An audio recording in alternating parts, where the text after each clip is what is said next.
ओम शांति। आज की अव्यक्त मुरली में बाप दादा अपने बच्चों को देखकर हर्षित हो रहे। बाबा ने कहा कि बाबा बच्चों के बाप समान बनने की लगन को देखकर बाबा को बच्चों पे बहुत प्यार आ रहा। और बाबा ने गीत गाया कि वहाँ मेरे स्वमानधारी बच्चे वहाँ। फिर बाबा ने कहा कि देखो, दोनों चीजें आवश्यक हैं। कौन सी दो चीजें? बाबा ने कहा प्रभु पसंद भी बनना है और परिवार पसंद भी बनना है, दोनों आवश्यक है। फिर बाबा ने कहा देखो, ब्राह्मण जीवन का आधार या फाउंडेशन क्या है? वो है निश्चय बुद्धि। तो बाबा ने कहा जो निश्चय बुद्धि बच्चे हैं उनकी सफलता निश्चित है, विजय हुई पड़ी है, क्योंकि सफलता आपका जन्म सिद्ध अधिकार है। तो बाबा कहते हैं ना, निश्चय बुद्धि विजयंती।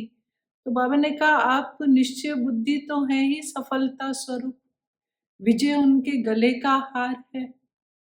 तो बाबा ने कहा लेकिन क्यों? क्योंकि बाबा ने कहा जो निश्चय बुद्धि है उनका साथी स्वयं भगवान है, बाप है। तो जहाँ बाप है वहाँ सफलता तो हुई पड़ी है। तो बाबा ने कहा अगर सफलता में आपको परसेंटेज कम दिखती है तो उसका कारण है निश्चय की कमी, निश्चय कम है। इसलिए बाबा ने कहा अपने निश्चय को चेक करो कि हम कितने निश्चय बुद्धि हैं। फिर बाबा जब निश्चय की बात करता है तो बाबा ने कहा बाप हमेशा 4 निश्चय बाबा कहता है। पहला स्व पर निश्चय, दूसरा बाप पर निश्चय, तीसरा ड्रामा पर निश्चय और चौथा बाबा कहता है ब्राह्मण परिवार पर भी निश्चय हो। अगर ये चारों निश्चय ठीक हैं तो बाबा ने कहा आपकी सफलता हुई पड़ी है। फिर बाबा ने चारों ही निश्चयों को स्पष्ट किया। पहले बाबा ने कहा कि स्व में निश्चय का अर्थ क्या है। तो बाबा ने कहा स्व में निश्चय माना कि जो बाबा ने हमको श्रेष्ठ स्वमान दी हैं, जो स्वयं परमात्मा के हमको स्वमान हैं, उन स्वमान की स्मृति में रहकर कर्म करना, माना संकल्प और कर्म का आधार हमारे स्वमान हो। जैसे बाबा बिन बिन स्वमान देता है ना कि आप बेफिक्र बादशाह हो, आप निश्चय बुद्धि आत्मा हो, आप कल्प कल्प की विजयी आत्मा हो, है ना। तो बाबा ने कई हमको अनेक स्वमान दिए हैं। तो अगर हम उन स्वमान में स्थित होकर कर्म करते हैं, स्वमानधारी होकर, तो ये हो गया स्व में निश्चय। फिर दूसरा बाबा ने कहा बाप में तो निश्चय है ही, तभी यहाँ आए हो। लेकिन फिर भी बाबा ने कहा बाप में निश्चय जिसकी होगी, निश्चय बुद्धि होगा, उसकी विशेषता क्या होगी? मैं बाप का, बाबा मेरा। बाबा ने कहा सिर्फ बाबा शब्द नहीं, मेरा बाबा, है ना। ये बाबा ने कहा जहाँ पर मेरा बाबा है वहाँ सफलता विजय निश्चित है।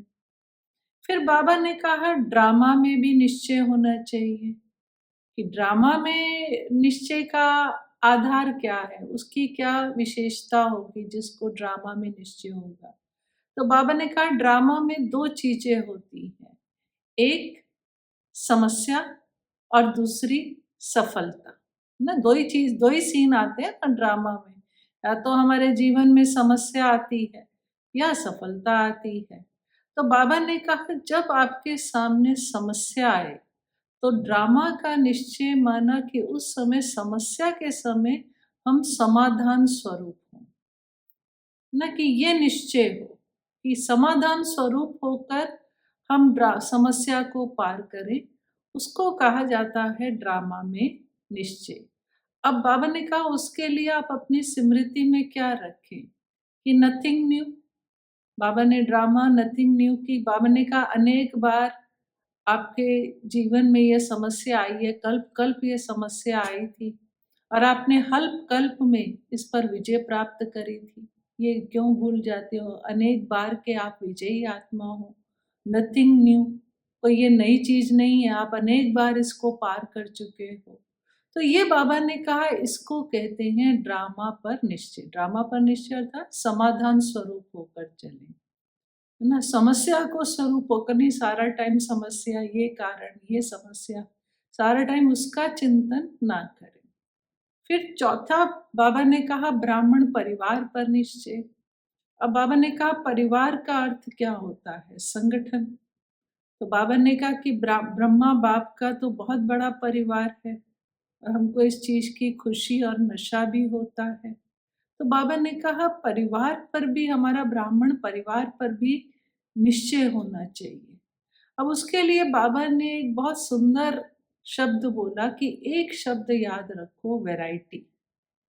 कि चाहे बाबा ने कहा कि कोई अष्टरतन में आ रहा है, कोई 108 की माला में आ रहा है, 108वां नंबर है, कोई 16,000वां नंबर है। कारण क्या? ना वैरायटी। नंबर बाबा कहते हैं ना, नंबरवार पुरुषार्थ अनुसार है। तो हर एक के संस्कार अलग अलग हैं, क्योंकि ये वैरायटी ड्रामा है, वैरायटी आत्माएं हैं, वैरायटी संस्कार हैं। तो बाबा ने कहा ये वैरायटी शब्द याद रखो कि ये वैरायटी आत्माएं हैं। फिर बाबा ने कहा कि उसके नॉलेजफुल होकर वैरायटी, वरना हम को नॉलेज में ये रहे कि ये वैरायटी संस्कार वाली आत्माएं होंगी, उसके नॉलेजफुल होकर सबके साथ चलना। फिर बाबा ने कहा प्रीत की रीत निभाना, इसको कहा जाता है ब्राह्मण परिवार में निश्चय। इसलिए बाबा ने कहा कि बड़ा परिवार है तो बड़े दिल से चलना पड़ता है। जैसे किसी के घर बहुत बड़ा परिवार होता है तो दिल भी बड़ा रखना पड़ता है ना। तो बड़े दिल होकर चलो, कहीं पर झुकना पड़ेगा, कहीं निर्माण होना पड़ेगा, तो ये सब होगा। तो वहाँ पर बाबा ने कहा इसको कहा जाता है ब्राह्मण परिवार में निश्चय। फिर बाबा ने कहा कि कोई भी बात आती है तो उसमें कैसे नहीं करो, चाहे परिवार से आती है कहीं से, कैसे शब्द यूज नहीं करो। बाबा ने कहा कैसे के बजाय ऐसे शब्द यूज करो। फिर बाबा ने पुनः परिवार की बात करी। बाबा ने कहा कि परिवार से कनेक्शन आपका 21 जन्मों से है ना। बाबा तो साइलेंस में चले जाएंगे, कनेक्शन हमारा, बाबा ने कहा आपका ब्राह्मण परिवार से है। तो परिवार में बाबा ने कहा कि आपको मार्क्स लेना बहुत ज़रूरी है ना, वो विशेष है। बाबा ने कहा प्रभु पसंद के साथ-साथ परिवार पसंद बनना भी अति आवश्यक है, क्योंकि मार्क्स तभी मिलेंगे ना। कई बार बाबा कहते हैं ना कि मैं सर्टिफ़िकेट कैसे दूँगा? परिवार से पूछूँगा कि हाँ भई ये ठीक चलते थे। तो ये भी जैसे बाबा ने कहा। फिर बाबा ने कहा देखो आपने माया को चैलेंज किया है। चैलेंज किया ना कि हम माया जीत बनेंगे। तो बाबा ने कहा समस्याएँ क्या हैं? जो आपने चैलेंज किया है तो माया फिर वो पेपर तो लेगी ना। तो बाबा ने कहा इसलिए घबराओ नहीं, है ना? ये सब हमको माया जीत बनना ही है। फिर बाबा ने, क्योंकि बाबा के सम्मुख बच्चे आए थे, बाबा ने कहा भिन्न-भिन्न देशों से आए थे। बाबा ने कहा भल आप भिन्न-भिन्न देशों से, कोई भारत से, कोई विदेश से बाबा के बच्चे आए। बाबा क्या देखता है? बाबा ने कहा भल आप भिन्न-भिन्न देशों से आए हो, लेकिन एक ही वृक्ष की आप सब टालियाँ हो। फिर बाबा ने कहा कि मैं गुजराती हूँ या मैं दिल्ली का हूँ, मैं विदेश का हूँ, मैं कर्नाटक का हूँ, नहीं। बाबा ने कहा आपका परमानेंट एड्रेस क्या है? मधुबन। तो बाबा ने कहा वर्तमान में आप सब कौन हो? बाबा ने कहा मधुबन निवासी। तो आप सबका, बाबा ने कहा आप सबका परमानेंट एड्रेस क्या है? मधुबन। बाकी आप जहाँ बैठे हो, बाबा ने कहा वो तो सेवा के लिए बैठे हो, वो तो सेवा स्थान है, बाबा ने सेवा के लिए भेजा है। लेकिन हर एक ब्राह्मण का परमानेंट एड्रेस क्या है? मधुबन। इसलिए बाबा ने कहा मधुबन की। फिर बाबा ने कहा देखो मधुबन ही अशलम बनेगा अंत में, विनाश के समय। तभी तो मधुबन में बाबा ने कहा इतने बड़े-बड़े स्थान बना रहे हैं। क्यों? क्योंकि सब ब्राह्मणों का अशलम जो है वो मधुबन ही बनेगा। फिर बाबा ने कहा देखो आप सबका लक्ष्य क्या है कि बाप समान बनने का। तो बाबा ने विधि बताई कि बाबा ने कहा अगर आपको बाप समान बनना है तो बाबा ने कहा मन की ड्रिल करो, मन की एक्सरसाइज करो। फिर बाबा ने कहा जैसे आप शरीर की एक्सरसाइज करते हो तो शरीर जिससे तंदुरुस्त रहता है, आज डॉक्टर भी कहते हैं ना एक्सरसाइज करो, तो बाबा ने कहा वो भल करो, उसकी मना नहीं है, लेकिन बाबा ने कहा टाइम से करो, ऐसे नहीं मुरली के टाइम एक्सरसाइज कर रहे हैं, योग के समय या सेवा के समय एक्सरसाइज कर रहे हैं। बाबा ने कहा समय पर भल करो, लेकिन बाबा ने कहा ये मन की एक्सरसाइज भी आपको सारा दिन में बार बार जरूर करनी चाहिए। फिर बाबा ने कहा देखो एक बाप निराकार है, दूसरा बाप अव्यक्त फरिश्ता है। तो बाबा ने कहा ये दो एक्सरसाइज करो कि अभी अभी निराकारी स्थिति में स्थित हो जाओ। और बाबा ने कहा जब कर्म करते हो तो कर्म करते हुए अव्यक्त फरिश्ता रूप में स्थित होकर कर्म करो। फरिश्ता अर्थात बाबा ने कहा डबल लाइट, कर्म का कार्य का भी बुद्धि पर बोझ ना हो। फिर बाबा ने ब्रह्मा बाबा का भी एग्जाम्पल दिया कि बाबा ने कहा देखो ब्रह्मा बाबा भी फरिश्ता कैसे बना। तो ये ऐसा तो नहीं है कि बाबा ने यज्ञ सेवा छोड़ दी थी, बस सारा टाइम योग ही लगाते रहते थे। उल्टा उस समय तो बाबा के ऊपर कितनी जिम्मेवारी थी, लेकिन बाबा ने सेवा करते हुए कर्म करते हुए कभी भी कर्म का बोझ नहीं लिया। तो बाबा डबल लाइट रहा। तो ये विधि जैसे बाबा ने सिखलाई कि अभी अभी निराकारी स्थिति में स्थित हो जाओ, बीच बीच में बीज रूप की मैं निराकार आत्मा हूँ, और कर्म करते हुए अव्यक्त फरिश्ता बन जाओ। फिर बाबा ने वो कमेंट्री से ड्रिल भी कराई कि निराकार स्थिति और अव्यक्त फरिश्ता की। फिर बाबा ने कहा ये अगर आप ड्रिल करेंगे, एक्सरसाइज करेंगे, तो इससे आपको क्या बेनिफिट मिलेगा। एक तो बाबा ने कहा आपकी मनसा सेवा में इससे बहुत मदद मिलेगी, क्योंकि हम मनसा सेवा तो चलते फिरते भी कर पाएंगे। और दूसरा बाबा ने कहा कि आपका योग, हम सब चाहते हैं ना हमारा योग पावरफुल हो, तो बाबा ने कहा अगर आप सारा दिन में ये ड्रिल करेंगे तो आपका योग भी बहुत पावरफुल होता जाएगा। फिर बाबा के आगे टीचर्स बैठी थी, बाबा ने टीचर्स को उठाया तो टीचर्स को भी मुबारक दी। तो बाबा ने कहा देखो बाबा जो योग्य टीचर्स हैं, बाबा ने अंडरलाइन करा योग्य टीचर को बाबा गुरु भाई का टाइटल देते हैं। बाबा ने कहा टीचर्स तो बहुत है, लेकिन गुरु भाई का टाइटल योग्य टीचर को मिलता है। तो बाबा ने योग्य टीचर किसको कहा, तो बाबा ने कहा योग्य टीचर वो है जो सेवा करती है, जो सारा दिन चाहे मनसा वाचा कर्मणा संबंध संपर्क द्वारा सेवा करती है, बाबा को बाबा का परिचय देती है, माना सेवा करती है, वही योग्य टीचर है। बाबा ने कहा आराम पसंद योग्य टीचर नहीं है, अगर आराम पसंद है तो उसको बाबा ये टाइटल नहीं देता है।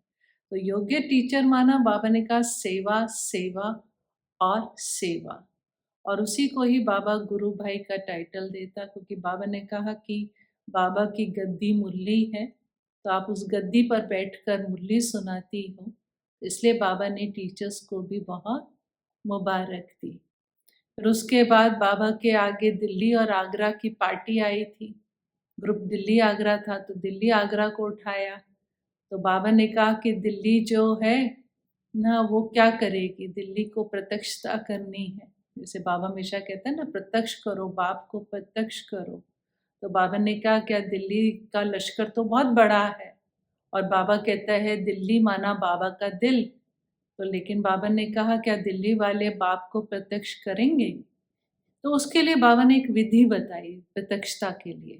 तो बाबा ने कहा अगर आपको बाप को प्रत्यक्ष करना है तो आपको तपस्या और सेवा का बैलेंस रखना पड़ेगा, सेवा भी करो और तपस्या भी करो। और बाबा ने कहा फिर बाबा बाबा कहते न परवाने आपके स्थान पर आए। फिर बाबा के आगे कुमार कुमारियों का ग्रुप था, तो बाबा ने उनको शाबाश दी। बाबा ने कहा शाबाश कुमार, है ना, क्योंकि बाबा तो कुमार कुमारियों को देखकर बहुत खुश होते, है ना।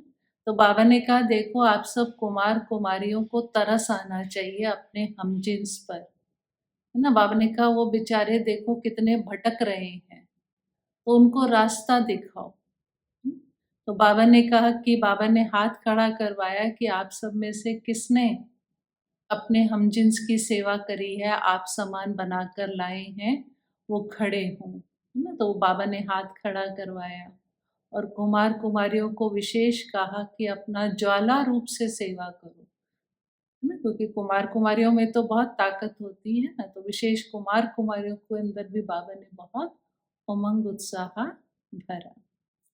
फिर आज के वरदान में बाबा ने कहा कि डबल लाइट बनने के लिए मेरा मेरा को अंश मात्र भी समाप्त करो और क्या करो, तेरा तेरा। बाबा ने कहा देखो मेरापन, मेरा स्वभाव, मेरी नेचर, मेरी सेवा, है ना, ये मेरा मेरा क्या है। बाबा ने कहा ये आपके ऊपर बोझ है, ये आपको बोझी बना देता है, आप आत्मा को मैला बना देता है मेरापन। और बाबा ने कहा तेरा तेरा करो तो क्या होगा, आप स्वच्छ हो जाएंगे, आप डबल लाइट हो जाएंगे। इसलिए बाबा ने कहा कि चेक करो अपने अंदर किसी भी प्रकार का मेरापन तो नहीं है। उस मेरे को क्या करो ना, बाबा कई बार कहता है मेरे को तेरे में परिवर्तन कर दो, तो क्या बन जाएंगे, स्वच्छ बन जाएंगे, सारी मैल उतर जाएगी और डबल लाइट हो जाएंगे। आज के स्लोगन में बाबा ने कहा अगर जहान के आप नूर बनना चाहते हैं तो अपने नैनों में बाप दादा को समा लें। तो आज की मुरली से हम यही प्रेरणा लें कि पहली बात कि हमें चारों निश्चयों को मजबूत बनाना है, स्व पर, बाप पर, ड्रामा और परिवार। और उसमें विशेष बाबा ने कहा बाप में तो निश्चय सबका है, लेकिन प्रभु पसंद के साथ साथ परिवार पसंद बनना भी अति आवश्यक है। तो ये हम इस पर अंडरलाइन करें। और दूसरा हमारा परमानेंट एड्रेस मधुबन है, मधुबन ही असलम बनेगा, ये हमको सदा याद रहे। यहाँ हम सिर्फ सेवा मात्र हैं। और जो बाबा ने कहा कि हमें सेवा करनी है, आराम पसंद नहीं बनना है, और जो बाबा ने मन की ड्रिल बताई, निराकारी फरिश्ता स्वरूप, वो प्रैक्टिस करनी है, जिससे हम मनसा सेवा में मदद मिलेगी, हमारा योग पावरफुल होगा। और साथ ही साथ जो बाबा ने कुमार कुमारियों के अंदर उमंग उत्साह भरा कि हम जिन्स के ऊपर रहम करें, तो उससे भी हम प्रेरणा लें और विशेष कुमार कुमारियों को ये सेवा करनी है।